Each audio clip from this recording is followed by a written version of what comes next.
Ooh.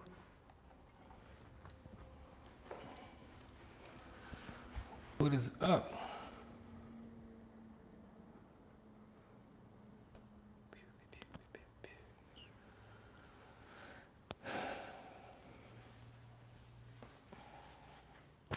Do you want the The what? you guys can start asking the questions. Ask away. 1 second. Thanks.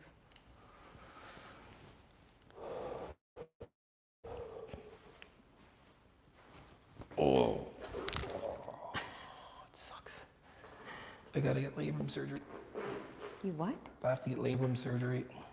Like actually? Yep. Well, I gotta get imaging and stuff first, but it's pretty much guaranteed that I have some kind of something going on with my labor room, but nothing big. Just could be just like maybe the shavings that need to get cleaned out because I have my range of motion is good, just certain ranges. Gross. Which sucks. Hi from But- the UK. Hmm? Hi from the UK. What's up, bruv? You guys are asking questions. You guys don't have to wait. The faster you guys ask questions, the more questions you guys get in yourselves before everybody else comes in. Then you'll be trying to track these questions down. So. What up, bro? Hi, Johnny. 43 here. Shout out to all the 40-plus-year-olds still working out. That's right. 40 is the new 30. That's right. 30 is the new 20. 20 is the new teens. Hey, Johnny. Last time you said do your ab exercises at the start of your workout. You tend to skip it if you put it at the end. What ab exercise do you recommend? For me, something easy. I like doing cable crunches or any kind of like captain's chair, leg raises, knee raises, V-sits. So I'll leave, if you have a captain's chair, if you don't, hanging knee raises is fine. But make sure we come all the way up, not just to here. So you want to get to like here, right? Or if we're doing leg lifts, same idea. We want to make sure that the hip curls or flexes underneath. And then cable crunches are great as well too. Love doing these. You can do them on the ground if you want to, but we want to like flex. We want this to flex down, right? So I like being here and then basically flexing everything down, breathing in here, and it's being tight in here, right? Create a nice little pocket for yourself, and then just crunch, control just like you would if you do anything else. Squeeze it down, breathe out with every contraction, control it up, stretch out, and pull it back down again. Those are super simple. Like basically, like find ones, as long as we have our hip coming underneath and flexing, and these are good too. As long as we're doing something like that and something you can enjoy that you can easily do without having to, take so much time or debating whether or not you want to do it or not, we'll make it easy. Deadlift plateau since 10 months. Anything I could do? Stop deadlifting. I'm joking. Deadlift plateau. Like, so again, I know. Where is the plateau? Are we plateauing at at your max weight type, or where are we building up, and are we doing like hypertrophy type reps? Right. So I do know that to kind of give you the answer. But plateauing, when it comes to deadlifting, there's also like certain parts of the deadlift that you could work on that helps you get past plateaus. So if you're the type of person who's doing deadlifts and getting it off the ground at the end of your exercise, or at the end of, I would say, your hard sets is hard, then I would start working on that range. Or if it's getting to here, the top range that's hard for you, then I would start working on certain different ranges and then put it together again. You'll probably get past those plateaus that way. Happy Memorial Day. I'm heading Yes, to happy gym. Memorial Day. Best exercise for chest. I'm over 40, look like 30. Best exercise for chest? There's, my opinion, for me, I'm a huge fan of 15-degree or 30-degree incline. If anything, like I'm a really big incline fan. For the most part, 30-degree. And I like using Smith machine a lot. If you have a really good Smith machine. Outside of that, if you have a good machine press itself, I think those are two really good exercises that will hit your entire chest. Again, when it comes to like being on an incline, most people get the idea that if we do incline, we're only gonna hit the upper chest and then that's it. It's like not necessarily. If you're lacking the upper chest, as most of us are, hitting upper chest in the 30-degree incline is also going to build your, your pec major or the bigger part of your chest as well too. So this is my go-to in a Smith machine or like a really good machine press. And then if I don't, I do like doing dumbbells, but that's usually like my secondary exercise. All around top 5 exercises to build muscle and protein intake before after workout, question mark? Protein intake should be like a full day thing. So again, like when you're looking at optimal protein times, I would say it's basically 3 to 5 meals a day that have protein in them. 20 to 30 grams of protein each meal. So if you're having say like 3 grams, 3 meals a day and you work out, you should probably have a little more if you only have 3 meals of protein, but it's not necessarily you have to have protein right before you work out. You probably have some already in you absorbing from like a couple meals before. What's important is having good, like I would say, like high glycemic carbs, something like quick energy to help with loading up your glycogen stores. So you have a good training session and pump, and then definitely after making sure we're having some protein and some carbs and fats after you work out. So more so I would prioritize your carbs before your workout more so than the protein. Again, you're probably eating protein already from a couple of meals before and you're already absorbing those. Top 5 exercises? Yeah, all around top 5 for Top 5 all around for like the entire body or like one? I guess so, yeah. What the F?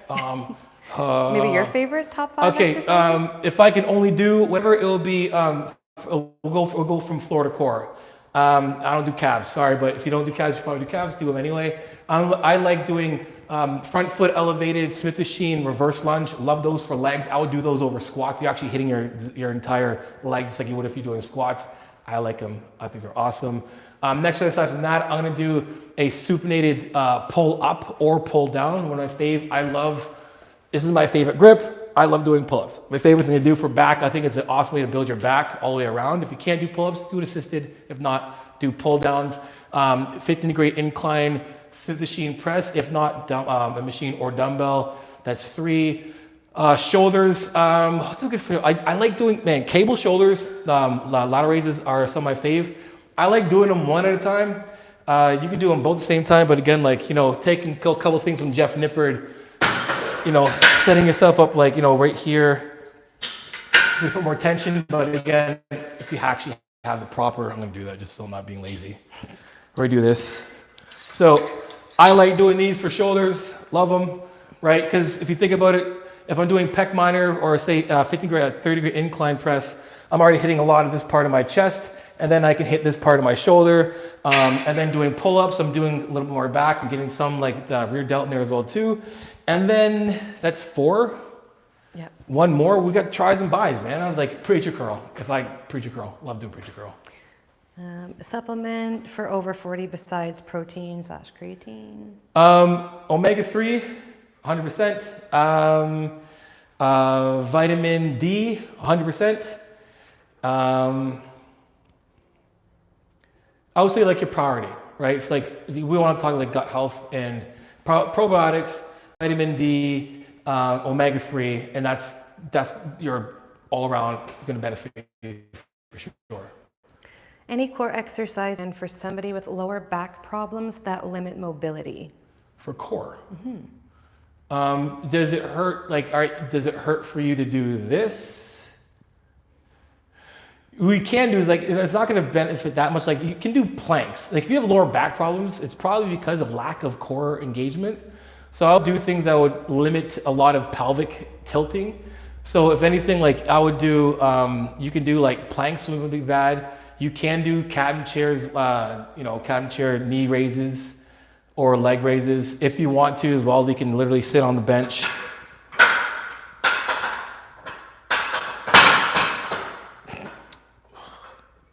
There you go. If you're here, right, and support yourself from here, right, and you can just pull in. You can do stuff like this. Play around with it, right? The biggest thing is making sure that you keep this part of your back from doing a bunch of this, right? Is just we want to focus on really getting this strong, and this being stronger is going to help with relief some of that back pain. If I don't get into my rep range on the last set, what should I drop the weight? Don't think. There's too often we think we have such a rep goal. So we'll manipulate whatever we have to do just so we can get the rep goal. And we don't want, it's not about the rep goal, it's about the work being done. So like I just did a video on, you know, what a hard set looks like. If my goal is I got 10 to 15 reps and I only get on my last set, let's just say 10 reps is the max I want to get. And I only get 8 reps. If anything, what I would do, not drop anything, I would just do a really rest pause. I'll get this, I can't get it, I get 8, put it back down, give myself like 10 seconds, breathe a little bit, calm down, pick the weight back up, and then do it again. That's gonna help. I like doing rest pause or even mile match. Those are really good tools like set intensifiers that'll help you push past plateaus or just even getting strong within your progressive overload, right? Instead of dropping weight just so you can get the rep range, give yourself like 10 seconds and then rep out another, 2 to 5 reps. Loving the clear, well-taught videos, older athletes, so loving the advice. Appreciate it. Best rep range for hypertrophy / build muscle at 45 years Man, old. I did a video on that too. Is it edited yet? It is. Is it? I think. So there's, out of all cases, I'll give you the most optimal rep range, right? It's a few things actually. It's 6 to 12 reps with a 2 to 4 second negative, a 1 to 2 second stretch in the lengthening contraction, and then like a 1 second pause in the shortening contraction. That with 6 to 12 reps is like your most optimal rep range with that tempo, right? Because you look at like this, say we did like a 5 second rep, right? That's what, 6, that's 30 to 60 seconds, right? See? 5 and 12. Yeah. What are the most neglected muscles that need to be worked on to prevent injury? Oh, that's a good question. Core, right? Like, I don't mean like core like you're just doing a bunch of crunches, but being very, aware of your core, like, being aware to be able to engage your core while you're moving. And then mobility in total, like it's not necessarily exercise that we're not doing, it's the mobility part of it. A lot of us are focused on getting strong and building and everything like that. But then when it comes to our own body maintenance, like making sure we can go through the full range of motion, shoulder mobility, especially getting older, right? Like here's the thing. A lot of people say, oh yeah, you're just getting old. Yeah, that's why it's happening. Or, you're supposed to, feel this when you're getting old. Really what the real story is we pay for the mistakes we made when we're younger when we get older. Right? So if you weren't stretching when you're younger and you're building a bunch of muscle up, well, guess what's going to happen when you're older and you don't need that much muscle anymore? Your mobility is kind of jacked up and you want to get stronger. All of a sudden you can't get as strong as you want because your mobility's not that good. So for the most part, a lot of things, mobility for all of us, young, doesn't matter, young or old, but if you're in your 40s and get older, you should be able to do this and like touch the ground. Like if you can't do this, like you should be able to do this. And my legs are straight. You should be able to do that. You should be able to reach around. Now I can't grab here, but like, at least I can move my arms, back and over. You want to have good mobility throughout your torso, throughout your shoulders, and that's what's going to really keep your progress sustainable is by mobility. It's not necessarily exercise, it's mobility. Massive. I'll be 52 in 3 weeks. I lift 6 on, 1 off. I wonder if I'm not getting enough recovery time, but I feel good most of the time, all things considered. I guess asking like. Yeah. So I check that video I just did on. No, I didn't. It's not up to it. I did rest times. I got a video that's being edited right now on deloads, so I'll give you guys. That's maybe why my views are down because you guys are getting all these damn live videos. I'm just joking. So.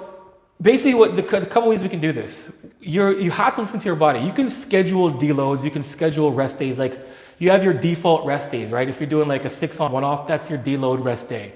Is that enough for you to recover and get stronger? Possibly. I'm assuming that you're doing like, I don't know, maybe push, pull legs. Your first back day, like doing stuff like that, like a 6-day split is giving your body enough time when you cycle through each exercise. So it's not like you're training 6 days in a row with the same exercise. You're actually giving yourself some time to recover, and then you actually have that default rest day. Now you have to listen to your body and look at, are you plateauing? Is motivation lacking? Is your sleep starting to take a hit? Are you not recovering as you used to? Like, you should know. So your 6 days, are you recovering as you used to? Is that starting to slow down? Or are you getting like aches and pains in your joints? Then that's when you need to start taking a step back. I would suggest do a deload. After the deload, if you're not fully recovered, then take some time off. So really, it's just listening to your body and giving yourself the time or the break when you need it. But listen to your body and take that break. Don't do the whole no days off thing. It does not work. Is rest pod method good? Rest pause method? Mm-hmm. Yeah, rest pause is great, man. Again, if you missed what I said earlier, a gentleman asked earlier, I call him gentleman. Oh my God, I feel old.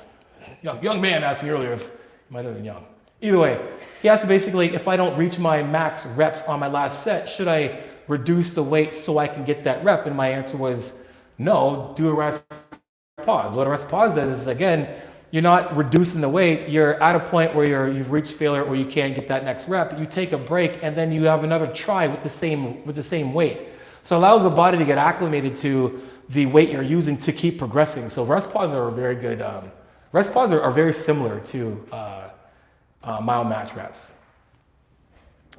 Can you build muscle doing one muscle part one time? Oh, whoa, 1 second. A week. I think. Probably. Can you build muscle doing one muscle part one time? Like, can you gain muscle on bro split? Yeah, like. Yes. So you can gain muscle on any split, 100%. The caveat is that the less you go, the longer it will take. So let's just take person A and person B. Person A and person B want to gain 10 pounds, all right?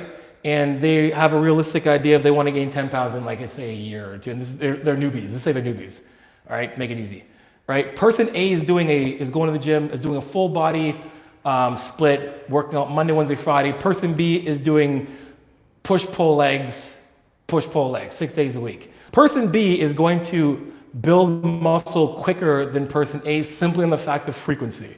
So yes, you can 100% build muscle, going gym less, training each muscle group once a week. Can you hear that? Probably not. Doesn't matter. I don't think so. Yeah.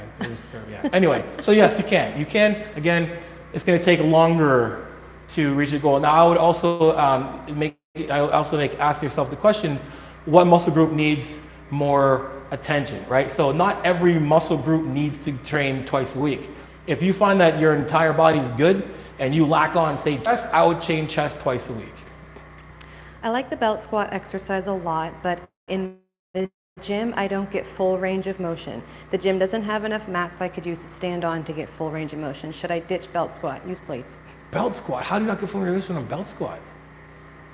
What belt, please tell me what machine you're using, because I know every single one there are, dead serious. I got years of using these things. I don't know how you're not getting full range of motion. Let's just do this real quick. Here, follow me, guys.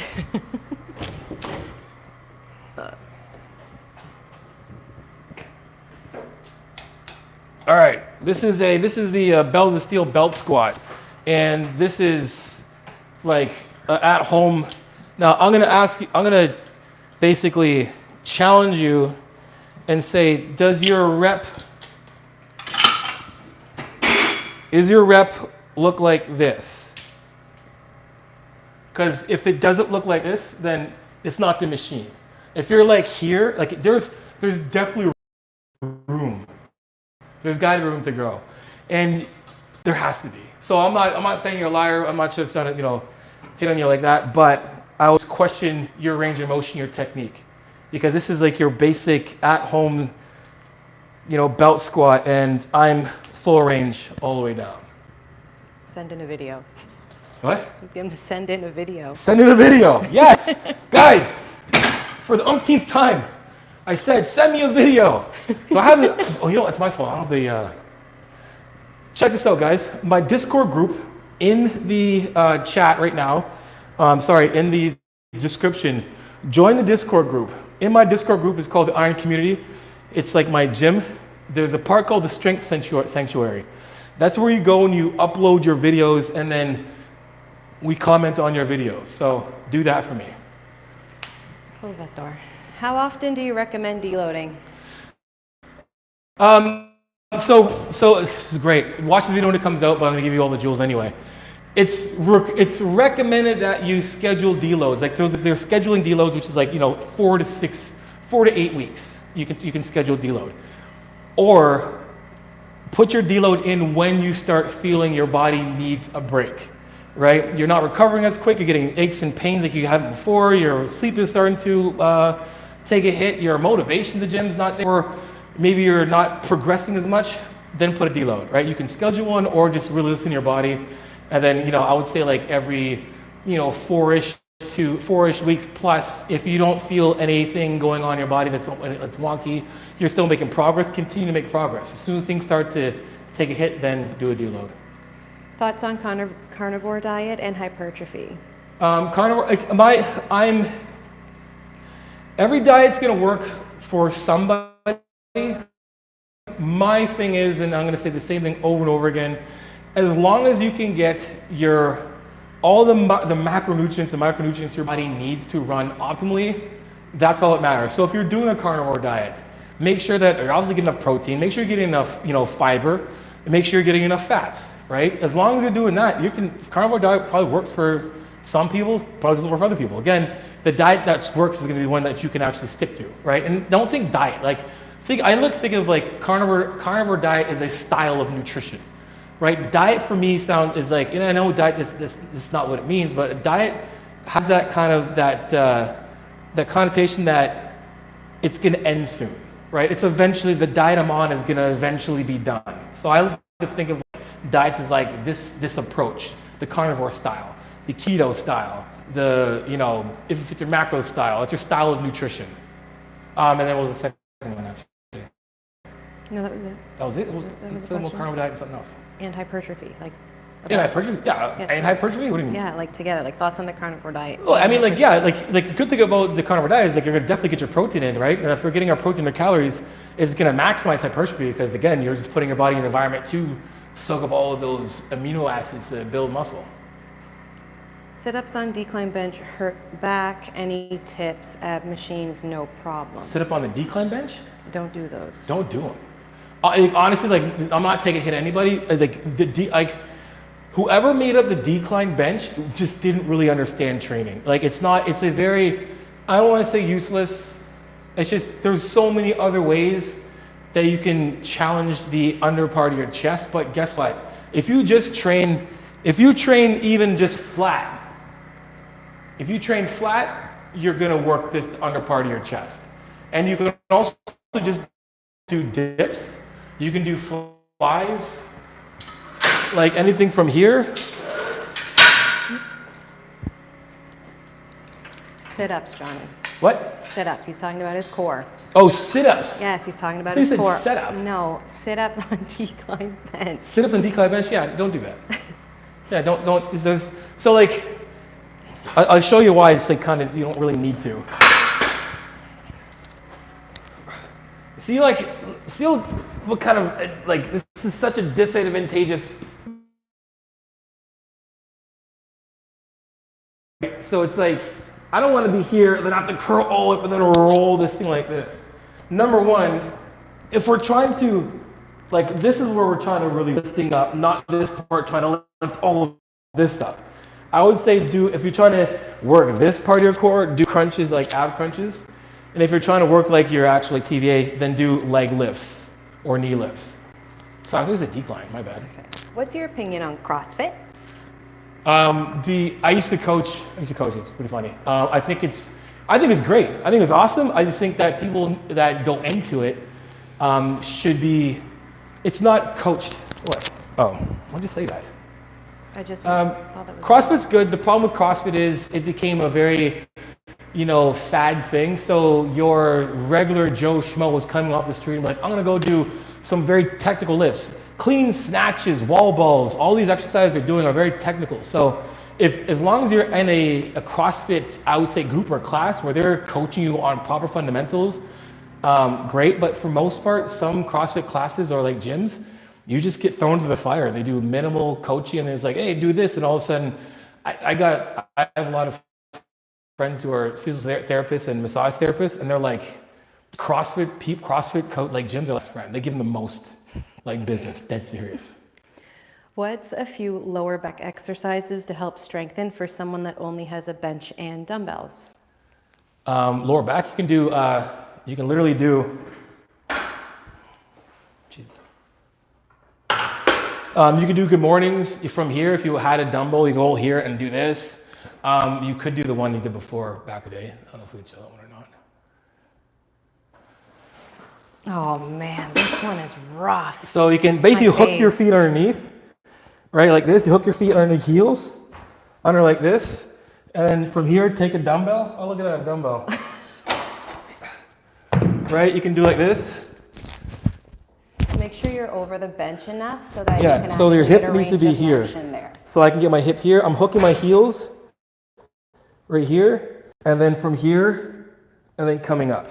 Right now, I'm gonna get some good glute activation as well too, but like I'm really gonna work from here all the way up. And then again, if I want to challenge myself, I can go from here and work myself up like this. It's an exercise I showed like a long time ago. A friend showed me that, and it's pretty dope. But you can do that. Try that. What's your favorite split? The one that works with my lifestyle. I'm dead serious. I'll give you a better answer. When I have all the free time in the world, I like 6 day. I like really going through, I like being able to split my entire body up. Chest and tries, back bodies, quads, shoulders, and then, back again, switching those up from like a really heavy pull day to a width kind of day, and then having a hamstring day. I like that split, my favorite. But when it comes to lifestyle right now, being busy, I find 4 day split very comfortable. I really do like doing a upper push pull. So like my day one will be a push pull superset. So I'll do a chest back, arms, tries. Then my next day I'll do like leg exercise, leg day, and then I'll break, and then I'll do a shoulder, same idea, shoulder back. It's basically like a condensed version of a push pull legs within 4 days. Do we need a day off after working out 4 to 5 days per week? Or if your muscles are sore or ache otherwise, your body will tell you if you need a rest day? 100%. So if you look at if you look at splits, let's say like you did like a 4 day split, right? If you look at a push pull legs basically is a 3 day split. You're basically training your entire body almost in 3 days, right? So by the time you do your upper again, it's been 3 days since you've recovered from your upper. So we're doing a 4 day split. Say you're doing like chest, back, legs, shoulders, right? And you put arms in there as well too. Like say chest, tries, back, buys, legs, and then shoulders, arms, or whatever. By the time you went back to the next day, or you'd be recovered on that chest day, right? Now you can kind of split that around. So you're not, you can do chest, back, shoulders, and legs, whatever. But I would say again, rest days and deloads, all those things, I think should be done by feeling your body. Like if you pay, and your body's gonna be very, very obvious. Like it's not, you don't gotta like wonder, man, does my elbow hurt? It's like, you're gonna be like, oh man, my elbow hurts. Or like my shoulders feel like crap, or you'll feel it. When you do, take a break. And actually in the video I did, I do this with my clients. We'll take a 3 to 7 days off. If after a deload you're not recovered, I say let's do 3 days off. I guarantee 100% 3 days out of the gym, do your cardio, do whatever, but no lifting anything for 3 days. After those 3 days, if you're starting to feel better, take it day by day for the 7 days. But if you're not fully recovered by 7 days, then get back in. But like most of the time, I swear it's around the 5th day, everyone's kind of back in the gym. They're like ready to go back. Motivation at an all-time high. They feel completely recovered. Then I have a few that end up, taking a full week off. But listen to your body. How much rest time between exercises, not sets, exercises? It's so similar. So think of, really good question. It's awesome. So when you look at the grand scheme of things, if I look at exercise to exercise, it's really just like sets. So if I do 4 exercises, let's say I do 4 exercises, incline, 50-degree incline, 30-degree incline, flies, and I don't know, maybe do like triceps, right? If I do 4 sets of each, if I do say 3 sets of each, there's 12 sets. So there's 12 total sets. So when you're resting the same time in between for every set. So it's not necessarily each exercise. Now again, there's gonna be some lag time from setting up. So like, take that as your rest in between sets, in between exercises. But that's like the only, I would say, like difference between resting between set to set or exercise to exercise, just basically setting it up. right? So you should basically be, resting the same as you would if you're doing, a set to set to set. My time under tension is usually around 1:15 to 1:30. Should I lower my reps to reduce time under tension or no? I would honestly question like how like a minute and a half is like endurance. A minute and a half is like doing like CrossFit-esque stuff, metabolic conditioning. And can you build muscle there? Yeah, you can, but you're gonna do a lot more muscle endurance than anything else.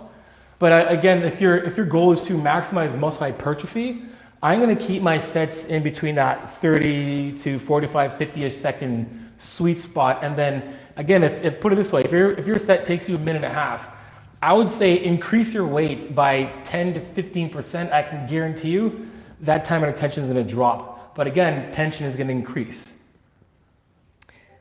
Your videos are amazing, Johnny. Thank you. I just learned a lot from it and had fun. Also, greetings from Argentina. Yes. I don't have a question, but wanted to say thank you for the info and videos you put out. Appreciate it. I'm not on carnivore or keto. I'm on livestock, yes. Does stretching by itself cause muscle hypertrophy, or does the muscle have to be under a load in the stretch position? I love these my community is awesome. You guys ask some good questions, man. Yes, and that's yes, 100%. It needs to be under a load. So I can't just do this and be like, all right, man, my chest is gonna grow, right? But the same thing is like when we talk about the the length and contraction. So we're doing if you're doing like short, long length partials, right? Or when we coach about like getting into the stretch, being in the stretch is one thing, but being engaged in the stretch is another thing. So there's one thing to just holding weight there and being disengaged, and then there's another thing to being in a contraction. So when we talk about the lengthened contraction, the contraction is the main word there that people sometimes don't think about. So yes, for sure, you need to stretch under a load. What do you recommend supersetting seated cable rows with to maximize time in the gym? Seated cable rows. Are we just doing back, or are we trying to do back and chest?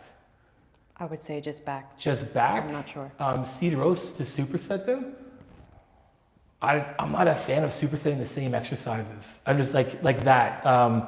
But if anything, I would say for sure, I would easily do seated rows with straight arm pull downs. Right, two different types. You're getting, which actually got me thinking here.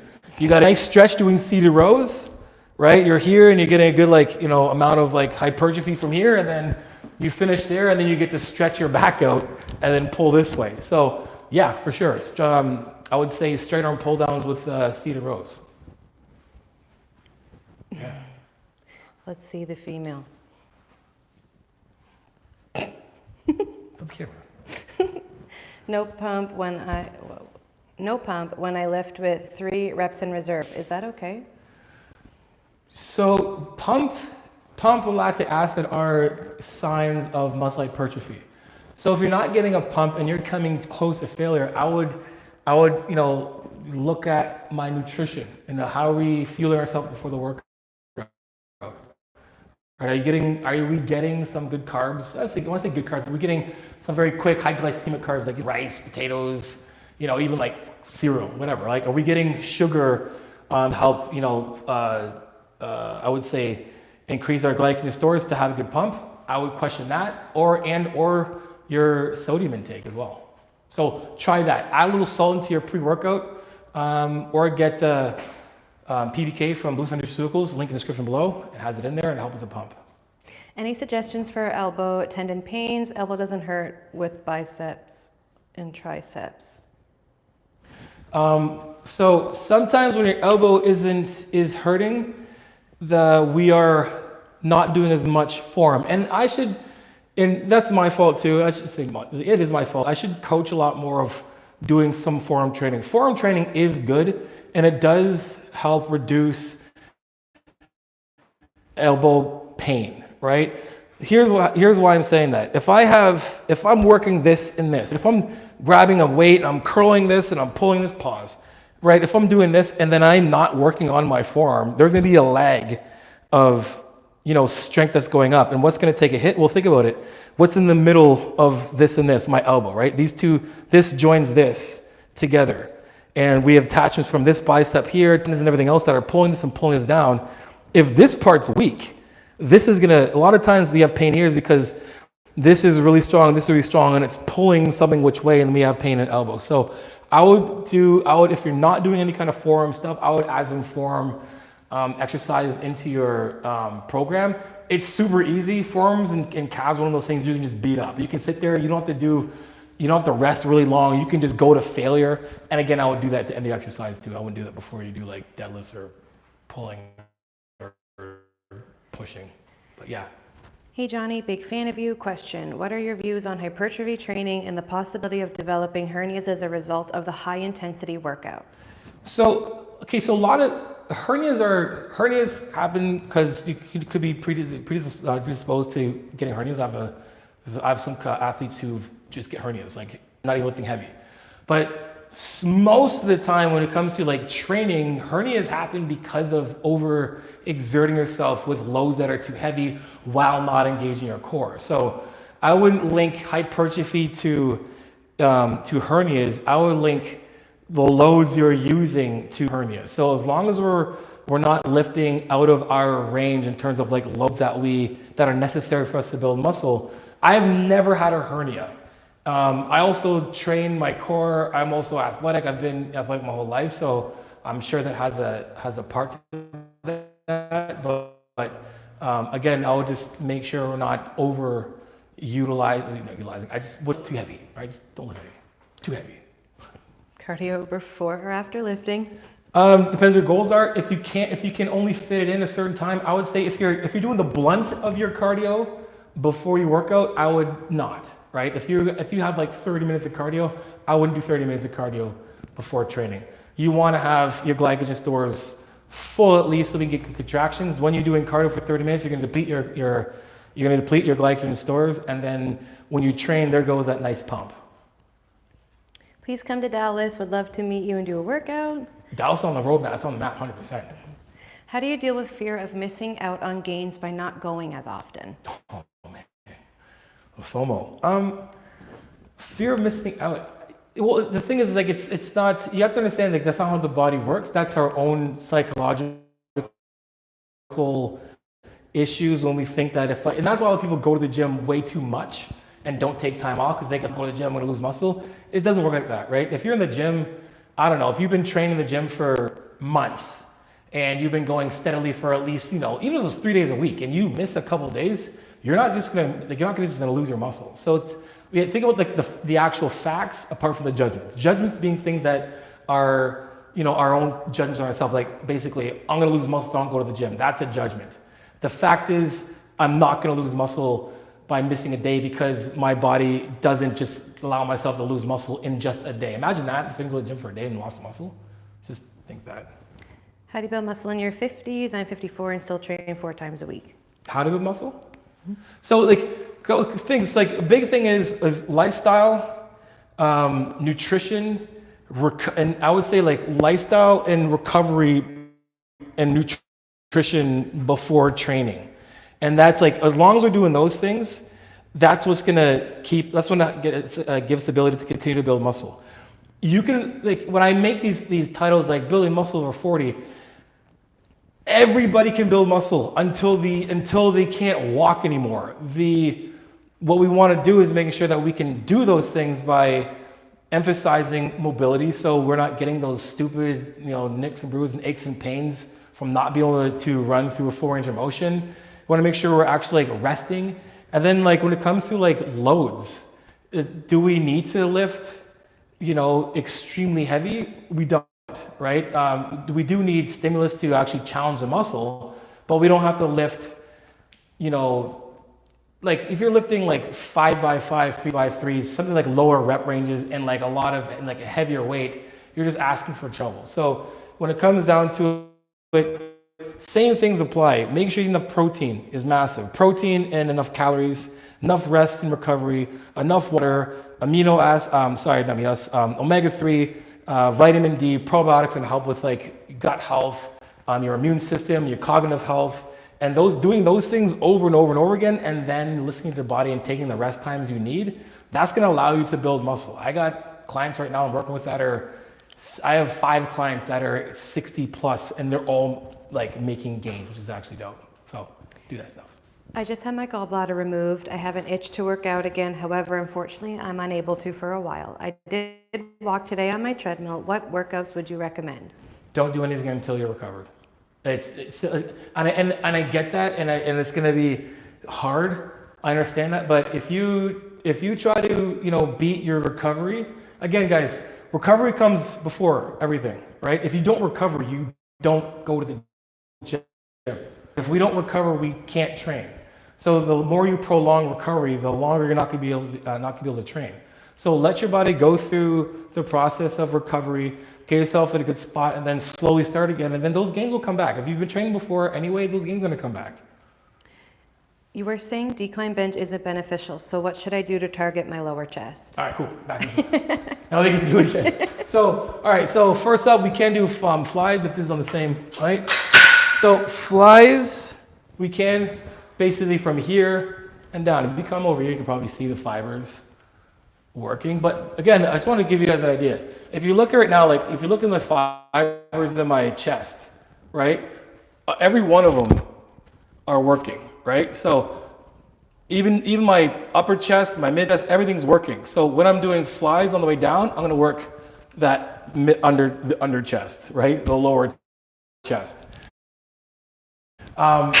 Dips are also a good thing to do. I don't have a dip machine here, but just do this one on.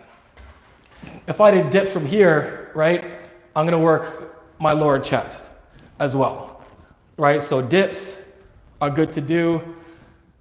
Cable flies, some high to lower, good to do. Yeah, easy. Can you take in too few calories during a deficit and not lose visceral fat? Yes. So basically what happens is your body's not going to just continue to, lose weight while you just keep taking calories away. What happens is your body goes into like, I'll call it like econo mode, right? It's gonna try to preserve the extra visceral, like fat or all the fat in your body it's gonna use. It wants to keep around. So the more you take away, the harder it is for you to actually lose fat. So you do want to be in a deficit, but not a deficit enough that, again, like the reason why this happens is your body needs calories for its priorities, right? If your BMR or your RMR, your BMR being like your body's basic needs just to exist and sit in bed. Your RMR is basically resting metabolic rate.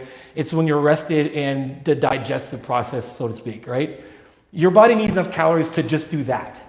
If you're eating less calories for that, and you're like, I want to lose fat, your body's not going to be like, let's keep losing fat. It's going to be like, we need energy. So it's going to slow things down. So just crash dieting or eating too less calories is never a good thing at all. You might lose in the beginning, but eventually it slows down, and then other things start happening, like losing muscle, losing strength, cognitive health. What is a good organization to join to start my bodybuilding journey? NPC question mark? All day. Join. I would give other leagues, but I can't. Not because only because now we have a lot of. We're putting out 30 plus natural shows this year and next year. So before I was like, for those who are natural, I was like, we don't have that many shows, we could do another league. But because we do have that now, NPC, the CPA, that's Canadian version of the NPC, we have it all. We have as many shows as you can think of for your natural and your enhanced. So NPC, and it's going to give you the best, I would say, athletes overall. Like the best of the best are going to come to that league first. Anyone who's built up, whether the Olympia or whatever, Arnold, they came from the NPC and moved up. So NPC all day. Would you train two big muscle groups together, for example, back and legs? You could, right? Like you could do back, like sometimes you can do, say like back and hamstrings, right? That works out, but again, like you got to look at what are you trying to prioritize, and then energy. So yeah, it's going to take a lot out of you, but I would say like breaking it up into like, if anything, I like doing, if I was going to do that together, it would be like back and then hamstrings, right? So all of your pulls and rows, and then, lying hamstring curls, bent over barbell row. Very similar things you're doing. If I'm doing an RDL, well, it's the same thing as doing a bent over barbell row. So you're kind of doing similar things. You're just gonna be very tired.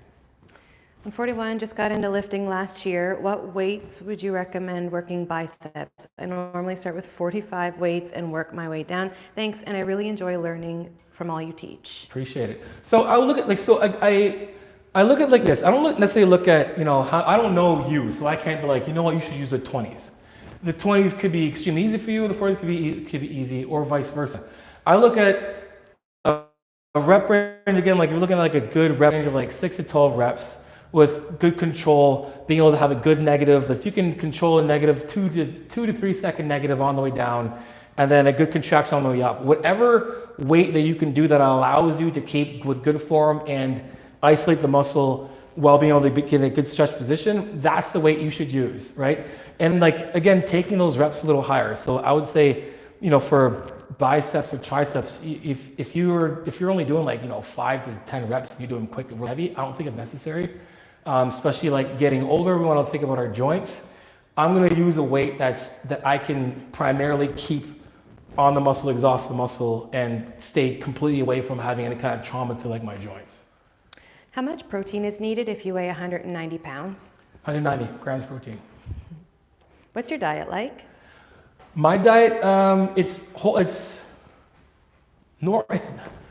It's normal. You know what I mean? Like I'm not a chicken, broccoli, and rice person. I can cook.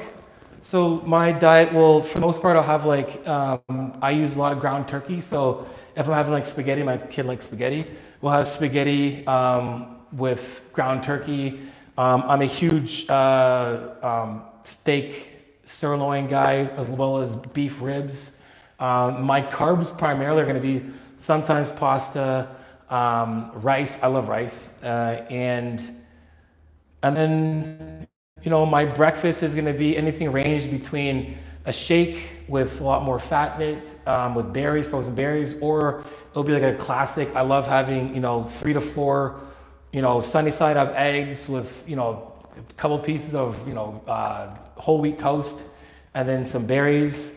So very normal. Then like I do have some fun. I do dabble into the Oreos and stuff like that. Dabble more like a problem, but yeah, I have like, after years of bodybuilding, I know my body very well and what I can digest, and I know exactly what I eat and how much I'm eating. Like I have an idea, and so I have a lot more balance. So I want people to get to the place where I'm at, where you can enjoy your life and still, what, intuitive? Intuitive eating. I don't say it's intuitive. Yes, it is. I don't know. That word's kind of like, I'm like, oh, what do you want to eat today? It's like no, I still plan what I want to eat. So I'm not just like, I think intuitive eating is kind of almost very sporadic in my head.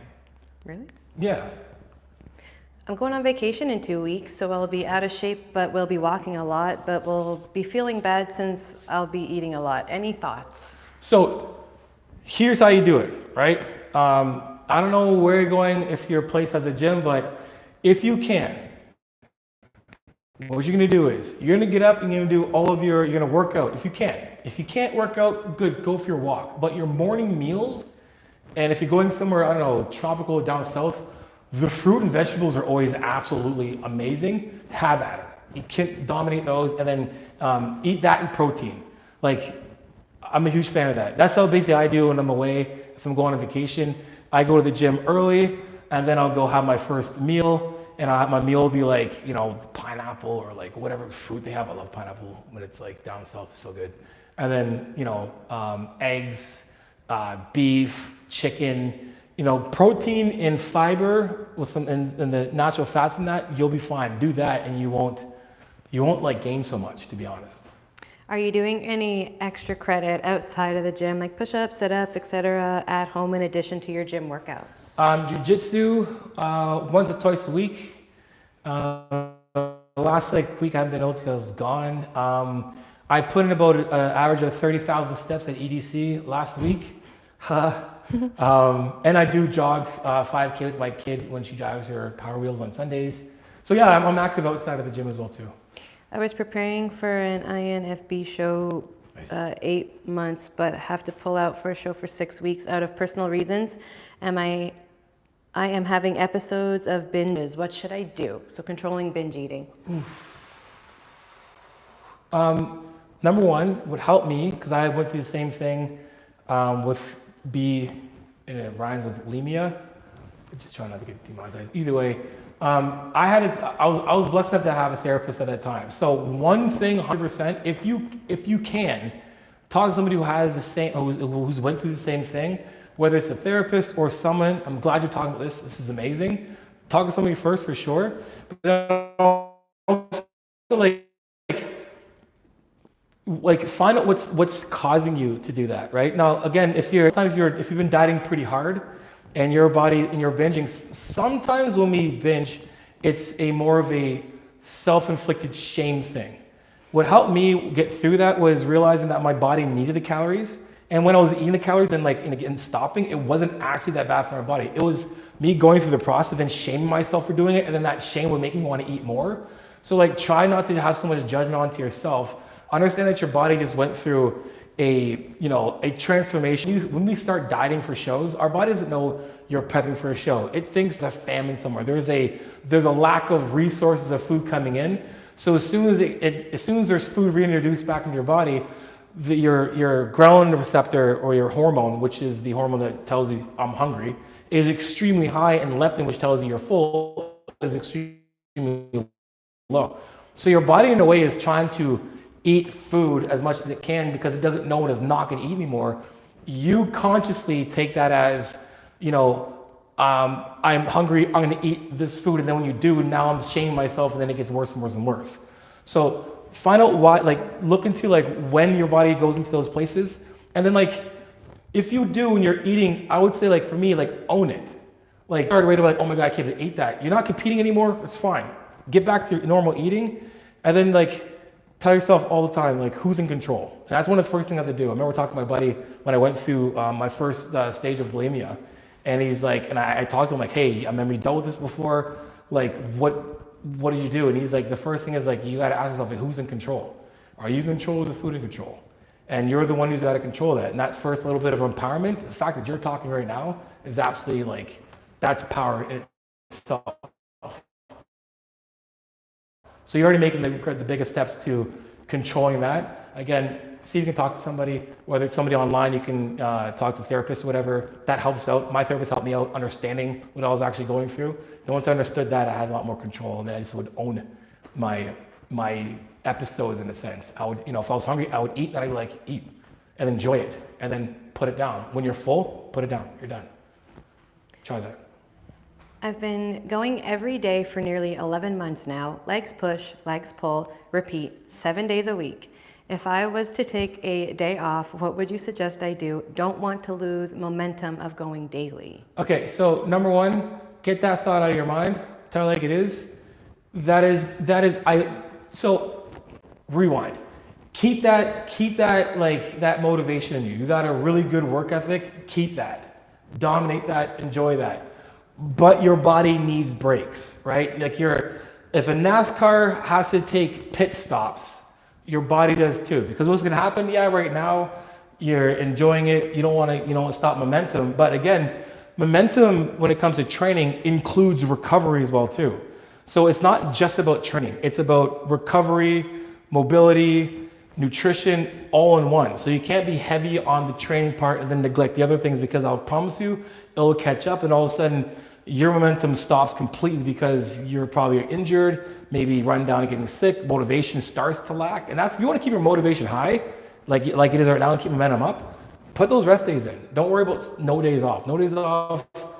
I did it before, and no days off left me with I got a labrum surgery probably, my back's messed up, shoulder, I'm a glimpse in the future of what happens if you don't take a day off.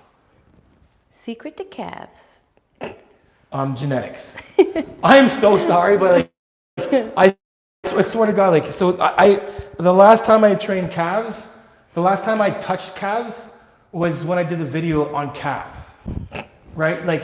But again, if you don't, if you need to train them, which you should, I'm also a guy that's always doing this and bouncing around. I'm on the ball with my feet all the time. I get ADD, I'm always moving around. But again, when we're doing calf exercises, we want to make sure we're completely stretched. So I recommend getting on anything. Like if you're on a step, we want to get all the way down so you have this nasty stretch from here to here, and then all the way up. And then controlling all the way down, stretching, and all the way up. And I'd recommend doing these to failure. I mean, like, I would do it to failure for sure. You beat them up. The only problem with like doing calves a lot is that when they do get tight, it's not fun. It's just hard to walk sometimes. But like I said, you could train them frequent. You could train them often. Those are one of the, I think forearms, bis, tris, calves. You can train easily 4 times a week. I train Muay Thai. I do want to weightlift more to build muscle. Would weightlifting before or after my Muay Thai still show gains for me at my older age? Would doing 4 full bodies a week work? He's spelling it right and you're saying it wrong. How do you say it? Are you saying Muay Thai? Muay Thai. Muay Thai. Oh. Muay Thai. I'm white. So like it depends on how much you're going, but I would. Did you hear the last part of the question? Sorry. Would doing 4 full bodies a week work? 4 like full bodies? Yeah, like a split. 4 full body splits? Yeah. While he's doing how much Muay Thai are you doing a week? Did you say? We didn't say. Let's assume he's doing 3 days a week of Muay Thai. I would do a 4-day a week training before Muay Thai. I would definitely I would not have it the same time because like I know how tiring that is. Like my jiu-jitsu, boxing, like that's tiring. So you want to make sure you have enough energy for both if you want to maximize. But again, like if you're trying to be a better 5 days a week, he goes. Muay Thai? Jesus. Yeah, switch it up. Like I've coached a boxer before and we've had strength conditioning sessions where we train 4 times a week for sure. You getting stronger, like yeah, you'll get more muscle and muscle helps with armor, but when it comes to performing, you know yourself, to get better at Muay Thai and stronger, it's gonna be you doing that. Now, if you wanna increase, hip mobility and hip strength, we can do specific things for that in the gym that will help with building that, but your priority is Muay Thai. I would train for sure, 3-4 times a week, and I would split it up. If you're doing Muay Thai at nighttime, I'm training in the morning time. And then make sure you're eating enough calories, 100%. Calories and recovery, it's even more important that you make sure you eat enough calories and hydrating and all that good stuff. Got about 3 minutes left. I'm 41. What would you recommend, or what's your opinion on a workout routine? I've been going back and forth with a PPL and an upper lower split. What I recommend? Mm-hmm. So for same idea, guys. Like for me, it's like I'm gonna recommend what you can commit to. What's the biggest thing, right? Like for all of us, and I'm sure everyone watching this has a job or has commitments, is what we can do seamless, right? I mean, like I shouldn't say seamless, but like it's easy for you to adapt your training to your lifestyle, not the other way around. So like, for instance, like I said earlier, I like doing a push-pull leg. I love doing push-pull legs 6 days a week. I love doing that. It's just not feasible for me if I'm not literally training with my client in the morning. So when she's gone, I got to train 4 days a week. So if you have, like I would say, having a good backup, that's there. If you can do 6 days a week, it's good. If you can only do 4, that's good. It's always good to have a backup split in case you can't do, one or the other. Ways to break a plateau when you're trying to lose weight. A plateau, like you're not losing any more weight. Man, that's an in-depth question to know more. I'm going to assume that you did a good job with your diet and you've been following that, and and this is because this is all the questions I get every video consult. You guys, book yourself a video consult. It's an hour with me. We chat about all these things, just me and you, video. Either way, for the most part, a lot of the nutrition questions or the dieting questions what I found is they're in a calorie deficit and they're going to the gym. And that's it. And then they're like, I don't know where to go next. I can't do this. And the answer, I'm waiting for them to say, I'm doing this amount of cardio. And for the most part, everyone I've talked to, I would say cardio is like on the bottom, the lowest of the totem pole. So if you want to get over your plateau and you probably are less in calories, I would increase your cardio. and that's gonna help you get down more. Now again, make sure we're in a deficit that allows us to still add cardio, because if you're eating way too less food, you're going to have to increase your calories and then increase your cardio, and that's gonna help counterbalance that to help you lose more. Does going to failure on your last set of your workouts including rest days, will help build for muscle? Let me reread that. Please. Does going to failure on your last set of your workouts, including rest days, will help build for muscle? You can build muscle, so you can build muscle going to failure or a few reps from failure. So whether it's your last set or your first set, it's not necessary that you go to failure, but going to failure is going to help build muscle. If you think that's all you have to do to get there, you don't. So if you're waiting to the end, I would almost suggest that you'd maybe take your first hard set to failure and then kind of back off and do the other sets to like, a couple reps from failure. Either way, you're gonna build muscle. Okay, we have time for one more. How often should an advanced lifter be doing cardio each week? It all depends on, like if an advanced, like I'm an advanced lifter, I would say like, it all depends on what your goals are, your cardio goals. I would say like I think it's so easy to do your bare bones 150 minutes a week. It's 30 minutes of cardio 5 days a week, right? Giving yourself the weekend off. I think that's very easy. Now, do you have to do it on those days, split them up? No, you can do a majority of it if you want to do like an hour. But I would 100%, if you want to increase your athletic or your performance and your output, doing cardio at least 150 minutes a week is going to help with that. It's going to help with recovery. It's going to help with your heart health, your nutrition and whatnot, keeping fat levels at bay and whatnot. So I would say at least do 150 minutes of cardio a week, at least. Is that it? How many more questions are there? I feel so bad when this happens. No, you're good. No, you're good. We kept that. Do we? Yeah. I guess I read slow. There's like one, what is good cable exercise for abs? We went over that probably. Do we? Cable crunch. Cable crunches for abs. Cable crunches. Exercises for inner chest, please. Oh, so here, there is no exercise for inner chest. Let me explain. That's an intro, a video. So again, if you look at my chest, right? It's everything connects. You see that, like even here, it's pretty sweet. It goes all the way to here, my sternum. Most of my chest comes and attaches to my sternum, like your pec major. And your pec minor is going to be up here on the cortical process. Don't worry about that freaking name. Don't worry about that. It just basically connects from here. You can see the fibers, right? And then you have your intercostal head underneath here. If I want to make this work, where everything here attaches to here. So the more I stretch, the stretch is happening from here. So if you want your chest to get bigger in here, if I do a short range of motion, I'm like kind of doing this kind of shit, right? I'm not maximizing the stretch from here. Everything kind of anchors from here to my shoulder. So I want this thing to stretch. I want this thing pulling from here, the full range, and then coming all the way in. And again, that's what happens when I go from here. There's a massive stretch to here, and then all the way in, this fills in.